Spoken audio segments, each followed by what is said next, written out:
है friends, welcome to investment. आप देख रहे हैं अपना इन्वेस्टमेंट यूट्यूब चैनल और आज है संडे 21 जून और आज हम बात करने वाले हैं इस वीडियो में कि फ्राइडे को आईटी सेक्टर में हमें इतनी गिरावट क्यों देखने मिली है। देखिए 2026 की आईटी सेक्टर में सबसे ज़्यादा गिरावट हमें फ्राइडे को ही देखने को मिली है। सबसे ज़्यादा अगर कोई स्टॉक टूटा है तो वह इन्फोसिस लगभग 8% के गैप डाउन के साथ ओपनिंग हुई और जब क्लोज हुआ तो लगभग 7% का हमें उसमें गैप डाउन देखने को मिला। उसके बाद सेकेंड जो स्टॉक भी टीसीएस है उसमें भी लगभग हमें 6% की गिरावट देखने को मिली है। टेक महिंद्रा में भी लगभग 5% की, विप्रो में भी 5% की और एक्सियर टेक्नोलॉजी में भी लगभग हमें 4 से 5% की गिरावट देखने को मिली है। तो देखिए जो 2026 में सबसे ज़्यादा अगर आईटी सेक्टर में गिरावट हुई है तो वो हुई है फ्राइडे को। इससे ज़्यादा गिरावट अभी तक हमें देखने को नहीं मिली।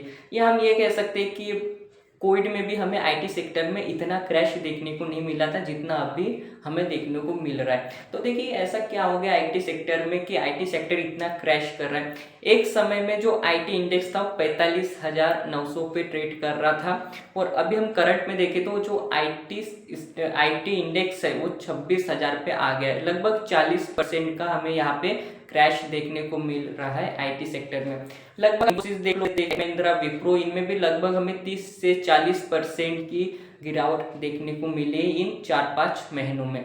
तो ऐसा आईटी सेक्टर में इंडिया में क्या हो गया, जो जितनी भी बड़ी इंडिया की आईटी कंपनियां उनमें ऐसा क्या हो गया कि हमें इतना क्रैश देखने को मिल रहा है। तो देखिए जितनी भी बड़ी आईटी कंपनी है इनका 40 से 50% रेवेन्यू आता है यूएसए से, अमेरिका से।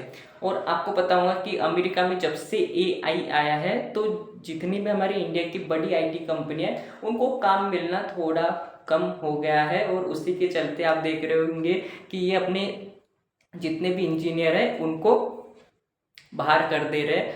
तो आप देख रहे होंगे कि जितनी भी बड़ी आईटी कंपनी इंडिया की उनको बाहर से काम मिलना थोड़ा बंद हो गया, ठीक है, एआई के आते ही। और उसी के चलते फिर हमें हमारे इंडियन स्टॉक मार्केट में जितनी भी आईटी कंपनियां हैं उनमें हमें क्रैश देखने को मिल रहा है। आप देखे होंगे तो जितनी भी बड़ी इंडिया की आईटी कंपनियां हैं उनका बैलेंस शीट बहुत स्ट्रांग है। वो उनमें उन पर कोई कर्ज नहीं है, वो डेट फ्री कंपनी है, प्रॉफिट में वो कंपनी, उनकी बैलेंस शीट बहुत स्ट्रांग है। उसके बाद भी अगर आप देखोगे तो आईटी कंपनी में हमें गिरावट देखने को मिल रही है। आप लगभग 15 से 20 साल पहले का अगर आप डाटा उठा के देखोगे आईटी कंपनी का तो आप देखोगे कि जितनी भी इन्फोसिस है, टीसीएस है, विप्रो है, ये एक स्ट्रॉन्ग कंपनी है ना और इन पे हमें भरोसा भी है कि ये आगे भी ग्रोथ करेंगी। बट अगर आप अभी करंट में देखोगे तो करंट में तो इन सब कंपनियों में हमें गिरावट देखने को मिल रही है। और इसी के चलते जितने भी इन्वेस्टर है, जितने भी रिटेलर इन्वेस्टर है वो अपने सारे स्टॉक बेचकर आईटी कंपनी से निकल रहे हैं। तो मुझे ऐसा लगता है कि हमें थोड़ा पेशेंस दिखाना चाहिए।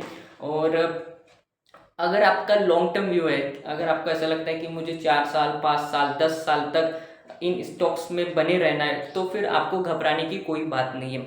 बट अगर आपका व्यू ऐसा है कि मुझे स्विंग ट्रेडिंग करना है, ठीक है ना, आपने अगर स्विंग ट्रेडिंग के उद्देश्य से अगर इन स्टॉक्स को खरीदा था और आपकी स्टॉप लॉस हिट हो गए तो फिर उसमें क्या ही कर सकते हैं। बट आप as a long term investor हो, आपका जो व्यू है 4 से 10 साल का है कि मैं 10 साल तक इन आईटी कंपनियों में बना रहूँगा, तो फिर घबराने वाली कोई बात नहीं है। बिकॉज इनकी जो बैलेंस शीट है ना वो काफ़ी स्ट्रॉन्ग है। जितनी भी इंडिया की बड़ी आईटी कंपनी है इनकी बैलेंस शीट काफ़ी स्ट्रॉन्ग है, ये प्रॉफिटेबल कंपनी है, डेट फ्री कंपनी है। तो ये आगे कुछ ना कुछ जुगाड़ कर ही लेंगी और इनके जितने भी आईटी स्टॉक्स है ये रिकवर भी कर सकते हैं। क्यों नहीं कर सकते, बिल्कुल कर सकते। इसके पहले भी ऐसा हुआ है, कोविड में भी काफ़ी ऐसे स्टॉक्स के जो गिर चुके थे लेकिन फिर हमने बाद में देखा कि उनमें उतनी जल्दी रिकवरी भी हुई है। सेम ऐसा ही अभी आईटी सेक्टर में हो रहा है। जब से एआई आया है तो इंडिया की जितनी भी बड़ी आईटी कंपनी है उनमें हमें स्वाभाविक सी बात है कि गिरावट देखने को मिल रही है। लेकिन इसका मतलब ऐसा नहीं कि ये आईटी कंपनियां पूरी ही बर्बाद हो जाएंगी, खत्म हो जाएंगी, बंद हो जाएंगी, ऐसा कुछ नहीं होने वाली, ठीक है। बहुत बड़ी कंपनियां इनका जो वैल्यूएशन है वो काफ़ी ज़्यादा है, लाखों करोड़ों में इनका वैल्यूएशन है। तो ये बंद तो नहीं होने वाली, ठीक है।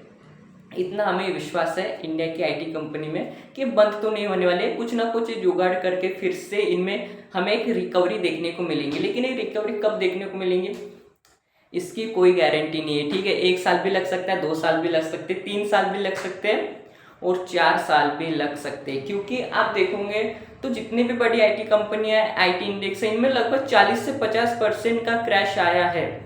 तो इतना रिकवर करने में टाइम लगता है। अगर हम ये कहेंगे कि अभी 1-2 महीने में आईटी सेक्टर रिकवर हो जाएंगे तो ऐसा नहीं हो सकता है, ठीक है। क्योंकि 40% का क्रैश है और 40% का क्रैश है, इसका मतलब इसमें टाइम लगने वाला है, 2 साल भी लग सकते हैं। 2 साल में भी आईटी सेक्टर रिकवर हो सकता है, ठीक है। इतना जल्दी तो रिकवर नहीं होगा, मुझे ऐसा लगता है कि इतना जल्दी रिकवर नहीं होगा। अगर आपको लगता है कि इतना जल्दी रिकवर होगा तो कमेंट्स में बिल्कुल बताना, लेकिन मुझे ऐसा लगता है कि इतने जल्दी तो रिकवर नहीं होना है, क्योंकि ठीक है, क्योंकि हम देख रहे हैं कि लास्ट 4-5 महीनों से आईटी सेक्टर गिर रहा है, क्रैश आ रहा है ना, और फ्राइडे को तो कुछ ज़्यादा ही आ गया। तो अब ऐसे इसमें अगर हम ये कहें कि अभी बस 2-3 महीने में आईटी सेक्टर रिकवर होने वाले हैं, आईटी कंपनी रिकवर होने वाली है, तो ऐसा नहीं होने वाला। लगभग 2 से 3 साल का मुझे ऐसा लगता है कि समय लगेगा आईटी सेक्टर को रिकवर होने में। तो लेकिन जितने भी इंडिया की आईटी कंपनियां स्ट्रॉन्ग है, उनकी बैलेंस शीट काफ़ी स्ट्रॉन्ग है, प्रॉफिटेबल कंपनियां हैं, तो हो सकता है कि जल्द से जल्द रिकवर करें। हम तो यही चाहते हैं कि हमारी जितनी भी आईटी कंपनियां हैं वो जल्द से जल्द रिकवर करें, क्योंकि उसका बहुत ज़्यादा इफेक्ट निफ्टी 50 में भी पड़ रहा है, ठीक है। अगर निफ्टी 50 आज इतना गिर रहा है, निफ्टी 50 में भी हमें थोड़ा बहुत क्रैश देखने को मिल रहा है, तो उसका सबसे ज़्यादा जो वेटेज है वो आईटी सेक्टर का भी है, क्योंकि आईटी सेक्टर गिर रहा है तो उसी के साथ साथ निफ्टी 50 भी गिर रहा है। तो देखते हैं कि कितने जल्दी आईटी सेक्टर हमारे रिकवर होता है। तो इसी के साथ देखते रहे अपना इन्वेस्टमेंट, मिलते वीडियो में। आप सभी को जय श्री कृष्ण।